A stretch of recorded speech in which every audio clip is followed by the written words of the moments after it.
এনসিপির দেশ গড়তে জুলাই পদযাত্রায় আজ ঠাকুরগাঁও ও দিনাজপুরে যাবেন কেন্দ্রীয় নেতারা। প্রস্তুতি নিচ্ছেন স্থানীয় নেতাকর্মীরা। বিস্তারিত জানাতে শহরের পুরাতন বাস স্ট্যান্ড এলাকা থেকে যুক্ত হচ্ছেন সহকর্মী এম এ সামাদ। সামাদ, এনসিপির জুলাই পদযাত্রার সর্বশেষ কি খবর আছে আমাদের জানান।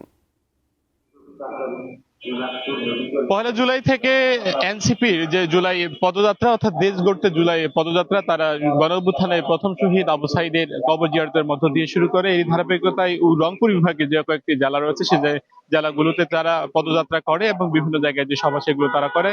আজকে সকাল 10টার দিকে তারা পঞ্চগড় জেলার যে আটোয়ারী উপজেলা রয়েছে সেই আটোয়ারী উপজেলায় এনসিপির কার্যালয় উদ্বোধন হওয়ার কথা রয়েছে এবং সেটি শেষ করার পরেই এই যে ঠাকুরগাঁও পুরাতন বাস স্ট্যান্ড এলাকা রয়েছে এইখান থেকে একটি পদযাত্রা শুরু হবে এবং এইখান থেকে অপরাজয় 71 পর্যন্ত তারা একটি পদযাত্রা করবেন। জুলাই পদযাত্রা এখানে শেষ করার পরেই তারা এই জেলারই যে পীরগঞ্জ উপজেলা রয়েছে সেখানে একটি পথসভা করবেন এবং পথসভা শেষ করার পরপরই পাশের যে জেলা রয়েছে দিনাজপুরে তারা একটি পদযাত্রা এবং যে পথসভা ইনস্টিটিউট মাঠ সেখানে তারা করবেন। সব মিলিয়ে এই জুলাইয়ের শুরুতে শহীদ আবু সাইদের কবর জিয়ারতের মধ্য দিয়ে দেশ গড়তে তাদের স্লোগান রয়েছে যে পদযাত্রা সেটি তারা করবেন এবং তারা মোটা দাগে যারা নেতারা রয়েছেন, এনসিপির আহ্বায়ক রয়েছেন, যুগ্ম আহ্বায়ক রয়েছেন, উত্তরাঞ্চলের যে মুখ্য সংগঠক তারা রয়েছেন, এছাড়াও অনেক যারা নেতাকর্মীরা রয়েছেন তারা বেশ কয়েকদিন থেকে রংপুর বিভাগে যে কয়েকটি জেলা তারা পদযাত্রা করছেন। এক কথায় তারা বলছেন যে সংস্কার এবং বিচারের পরেই তারা নির্বাচন চান, অর্থাৎ সংস্কার আর বিচার ছাড়া তারা এই আগামী যে নির্বাচন সেই নির্বাচনে তারা অংশগ্রহণ করবেন। এবং গতকালকেও পঞ্চগড়ে যারা নেতারা রয়েছেন তারা বলেছেন যে এই যে পুশিন হচ্ছে একের পর এক ঠাকুরগাঁও পঞ্চগড় সীমান্তে,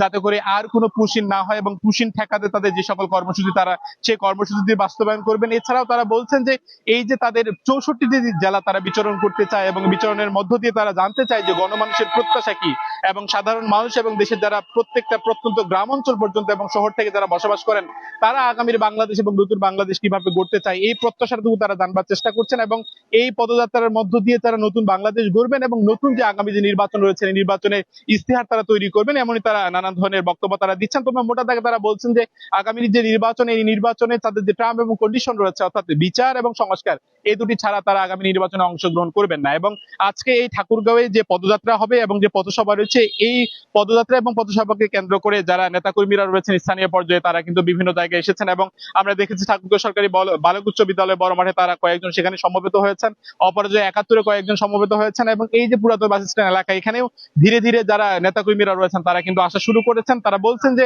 অল্প সময়ের মধ্যে পঞ্চগড়ে যে এনসিপি পঞ্চগড়ের আটোয়ারী উপজেলার যে এনসিপি কার্যালয় সেটি উদ্বোধন করবার পরেই তারা এখান থেকে পদযাত্রা শুরু করবেন এবং এটির মধ্য দিয়ে ঠাকুরগাঁও জেলায় একটি এনসিপির ভিত সৃষ্টি হবে এবং এটির মধ্য দিয়ে ঠাকুরগাঁওবাসী যে এনসিপির কাছে যে প্রত্যাশা এই প্রত্যাশা তারা পূরণ করবেন এবং পরবর্তীতে পীরগঞ্জ উপজেলা এবং দিনাজপুর জেলায় যে পদসভা এবং যে পদযাত্রা রয়েছে সেটিতে জানানো যাবে। সব মিলিয়ে প্রত্যাশা যে শুরু হবে এবং কি বলছেন ঠাকুরগাঁয়ের এসে এনসিপি যারা কেন্দ্রীয় নেতারা রয়েছেন উচ্চ পর্যায়ে তারা। মাহাদি।